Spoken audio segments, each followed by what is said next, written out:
नमस्कार, सत्यहिंदी.com पर आपका स्वागत। मैं हूं शैलेश। इसे ईरान की जीत और अमेरिका की हार कहें या फिर दुनिया की जीत और अमेरिका की हार कहें। अमेरिका ने ईरान के साथ युद्ध छेड़कर पूरी दुनिया में डीजल, पेट्रोल और गैस का संकट पैदा कर दिया था। इनकी कीमतें तेजी से बढ़ रही थी और आज जैसे ही अमेरिका और ईरान के बीच समझौते की बात सामने आई, वैसे ही तेल की कीमतें यानी क्रूड ऑयल की कीमतें बड़ी तेजी से गिरी। भारत में तो सामान्य उपयोग का जो डीजल और पेट्रोल था उसकी कीमत नहीं बढ़ाई गई थी। जो 5 राज्यों में चुनाव हो रहा है उनको धन्यवाद, लेकिन ये बढ़ता ही। अब हो सकता है नहीं बढ़े, या हो सकता है बीच में जो घाटा हुआ है उसको पूरा करने के लिए बढ़े भी। बहरहाल कम से कम तेल का संकट खत्म होने की उम्मीद अब बढ़ गई है। तो ईरान ने ये बाजी जीत ली है क्या? जो ईरान के अधिकारी हैं वो तो यही दावा कर रहे हैं, और दूसरी तरफ अमेरिका कह रहा है कि असली जीत तो उसकी हुई है, क्योंकि उसने ईरान को मजबूर कर दिया कि वो हॉर्मुज का जो समुद्री मार्ग है उसको खोल दे। अब दूसरी तरफ ईरान भी अपनी तरफ से बयान दे रहा है, और जिसमें यह कहा जा रहा है कि जो जीत है वो ईरान की है, क्योंकि उसने जिन 10 सूत्री मांगों पर बातचीत के लिए अमेरिका को सहमत कर लिया है, उसमें एक ईरान में परमाणु से संबंधित जो कार्यक्रम है उस पर आगे बढ़ने के मुद्दे पर भी बातचीत शामिल है। उसके अलावा उसने युद्ध के लिए मुआवजे की मांग भी की है, और दुनिया भर में ईरान की संपत्ति जहाँ जहाँ जब्त की गई थी उसको छोड़ने की मांग भी की है। तो कुल मिलाकर ये स्थिति है।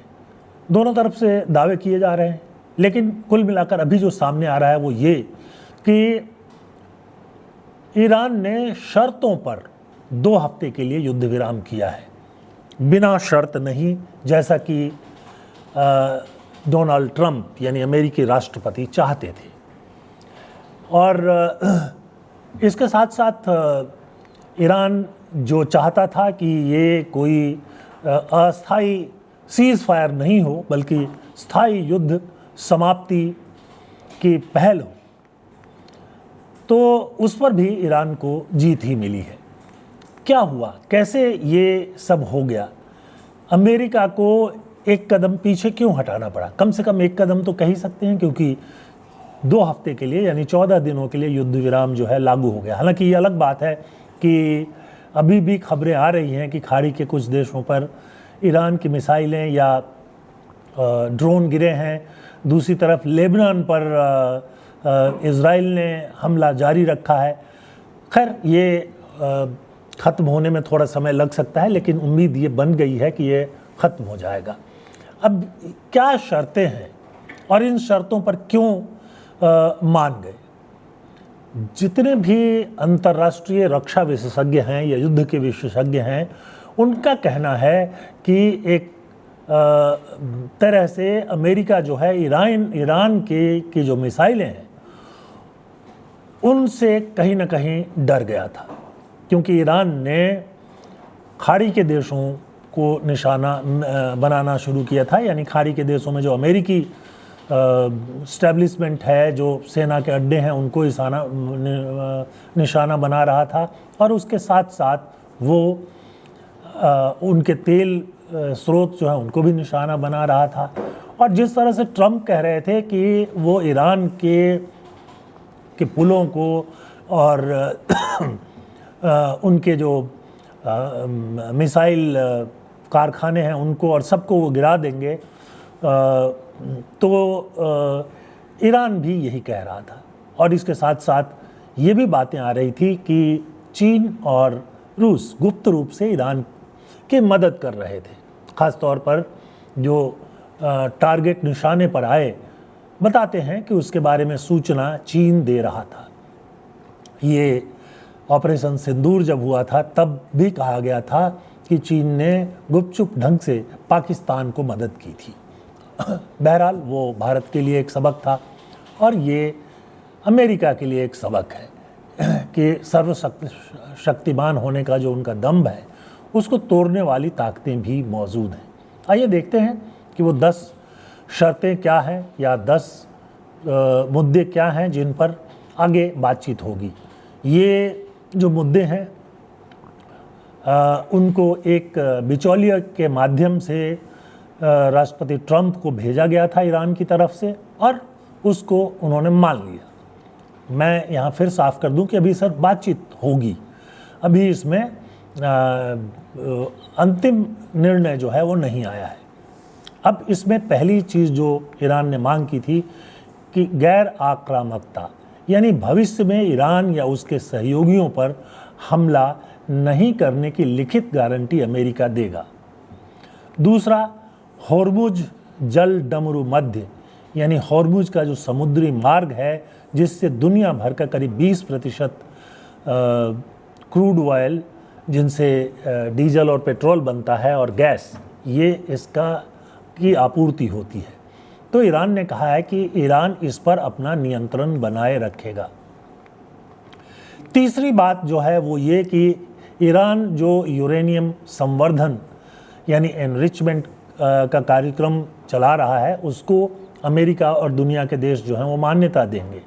अब ये यहाँ पर एक जो मुद्दा है वो ये कि अमेरिका आरोप लगा रहा था कि यूरेनियम संवर्धन यानी एनरिचमेंट के माध्यम से ईरान परमाणु बम बनाने की कोशिश कर रहा था, जबकि ईरान कई बार कह चुका है कि वो परमाणु बम नहीं बनाना चाहता बल्कि यूरेनियम को बिजली और दूसरे जो शांतिपूर्ण कार्य है उसके लिए विकसित करना चाहता है।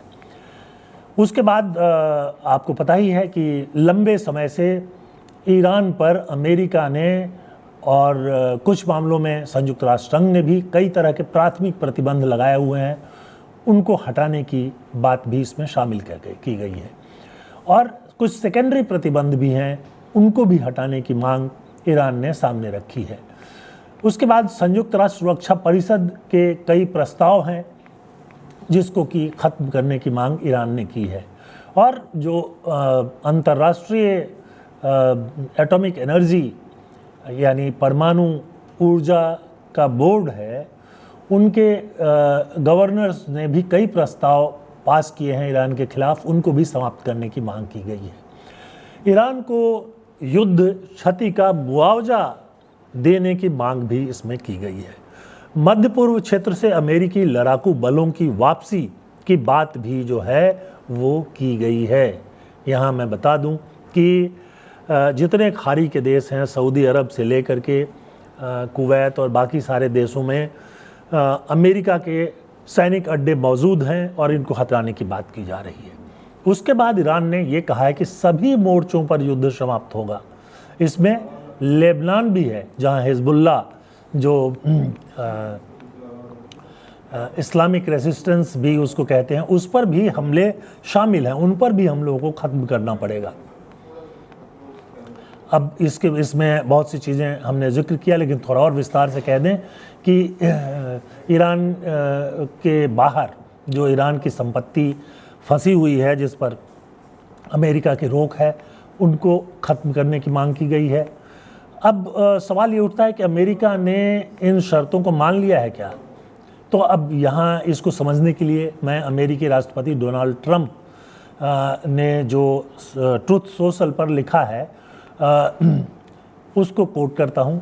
उन्होंने लिखा है workable basis on which to negotiate, यानी बातचीत का एक व्यवहारिक आधार ये है। उन्होंने कहा कि almost all points of past contention have been agreed to, यानी पुरानी जो विवादित बातें हैं या जो बिंदु हैं उस पर सहमति बन चुकी है। यानी अमेरिका जो है बहुत सी बातों पर राजी हो चुका है, लेकिन फॉर्मल बातचीत के बाद उन पर समझौता होगा और इसलिए समझौता को हम ये कह सकते हैं कि अभी वो बाकी है। अब ट्रंप ने 2 हफ्ते युद्ध विराम को मंजूर किया है। उसमें उनकी एकमात्र शर्त थी कि ईरान होर्मुज समुद्री मार्ग को पूरी तरह से तुरंत और सुरक्षित रूप से खोल दे। इस दौरान दोनों पक्ष बातचीत करेंगे और जो अभी खबरें आ रही हैं उसके हिसाब से ये बातचीत इस्लामाबाद में यानी पाकिस्तान में 10 अप्रैल को हो सकती है। और इसे जो ये 10 सूत्री प्रोग्राम है, इसे बातचीत का एक फ्रेमवर्क माना गया है। ट्रंप ने ट्रूथ सोशल में लिखा है, उसमें वो कहते हैं, we received a 10-point proposal from Iran and believe it is a workable basis on which to negotiate. Almost all of the various points of past contention have been agreed to between the United States and Iran, but a 2-week period will be allow the agreement to be finalized and कंजुमेटेड। तो इसका मतलब ये है कि America ने उनकी शर्तों को मान ही लिया है और अब सिर्फ उस पर एक समझौते की मुहर लगाने की देर बची हुई है। वैसे ट्रंप ये भी कह रहे हैं कि अमेरिका ने अपने सैनिक लक्ष्य जो हैं उसको पूरा कर लिए हैं और अब स्थायी शांति यानी लॉन्ग टर्म पीस की दिशा में आगे बढ़ रहे हैं। युद्ध विराम अभी प्रभावी है, लेकिन हॉर्मुज नहीं खुला तो फिर से हमले शुरू हो सकते हैं। लेकिन ईरान के जो सुप्रीम नेशनल सिक्योरिटी काउंसिल है और विदेश मंत्री सैयद अब्बास अरागची ने इसे एक बड़ी जीत बताया। उन्होंने कहा कि अमेरिका ने ईरान के 10 पॉइंट प्लान के जनरल फ्रेमवर्क को स्वीकार कर लिया है, यानी ये जो 10 मुद्दे हैं इसी के आसपास बातचीत होगी। ईरान 2 हफ्ते के लिए अपनी रक्षात्मक कार्रवाई को रोक देगा और हॉर्मुज से जहाज़ों को ईरानी सशस्त्र बलों के समन्वय से सुरक्षित गुजरने देगा। अभी ईरान ने ये नहीं कहा है कि जैसे पहले खुला हुआ था वैसे ही खोल देंगे। बातचीत चर्चा ये भी चल रही है कि एक तरफ ईरान है हॉर्मुज के और दूसरी तरफ ओमान है, तो ये दोनों जो है मिल करके वहाँ से गुजरने वाले जहाज़ों से टैक्स वसूलेंगे। तो ये भी एक समस्या आगे आ सकती है। ईरान जो है वो इसे अमेरिका इजराइल पर मजबूर किया गया समझौता मान रहा है। उसका कहना है कि हमने मजबूर किया और वो दावा कर रहा है कि शर्तें उसने तय की है। अब सीधे सीधे अगर कहें तो ये 2 हफ्तों का युद्ध विराम हो चुका है। ईरान की 10 शर्तें जो है बातचीत का आधार बन गई हैं, लेकिन अभी अंतिम समझौता नहीं हुआ है। दोनों पक्ष इसे अपने अपने तरीके से जीत बता रहे हैं और आगे की बातचीत पर सारी चीज़ें जो है वो निर्भर करेंगी। बहरहाल एक बार अमेरिका ने जब युद्ध बंद किया है तो आप ये उम्मीद कर सकते हैं कि उन्होंने काफ़ी सोच समझकर बंद किया होगा, क्योंकि इस युद्ध में वो आगे नहीं बढ़ पा रहे थे। एक तो अमेरिका में एक पहल दिखाई दी थी कि वो ज़मीन पर जाकर ईरान पर कब्जा करेंगे, लेकिन संभवतः अमेरिकी सैनिक सलाहकारों ने मना कर दिया और बता दिया कि ये ज़्यादा खतरनाक होगा और ईरान का जो भूगोल है, जिस तरह वहाँ पहाड़ हैं, जंगल हैं, उसमें अमेरिकी सेना का आगे बढ़ना आसान नहीं हो सकता है। तो ये बातचीत अब चलेगी, पाकिस्तान में हो या और कहीं हो, लेकिन इस बातचीत का जो नतीजा आएगा वो स्थायी शांति की बात को तय करेगा। बहरहाल इसमें एक बात तो बहुत साफ आ गई है कि अमेरिका अगर ये समझ रहा था कि ईरान को बस वो अपनी सेना लेकर जाएगा और पराजित कर देगा जैसा कि इराक पर हुआ था, तो वो संभव नहीं दिखाई दे रहा था। देखिए, इराक और ईरान में बहुत फ़र्क है।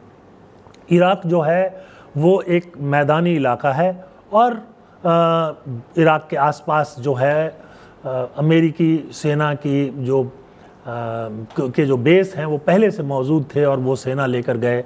उसके अलावा नाटो के देश भी वो साथ थे। अब अमेरिका अलग पड़ चुका है।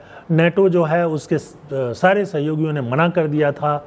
ब्रिटेन, फ्रांस, इटली, जर्मनी, ये सब जो है अमेरिका के साथ युद्ध करने के लिए तैयार नहीं थे और इसने भी एक तरह का दबाव बनाया जिसके चलते अमेरिका को और ट्रंप को बातचीत के टेबल पर आना पड़ा। बहरहाल, आप इसके बारे में क्या सोचते हैं?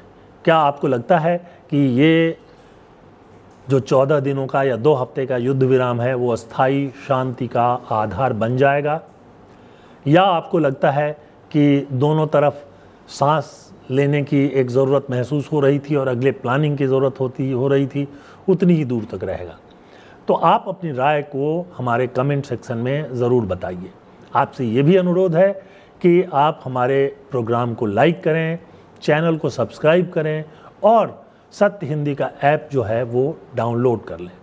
तो आज के लिए बस इतना ही। बहुत बहुत धन्यवाद। नमस्कार।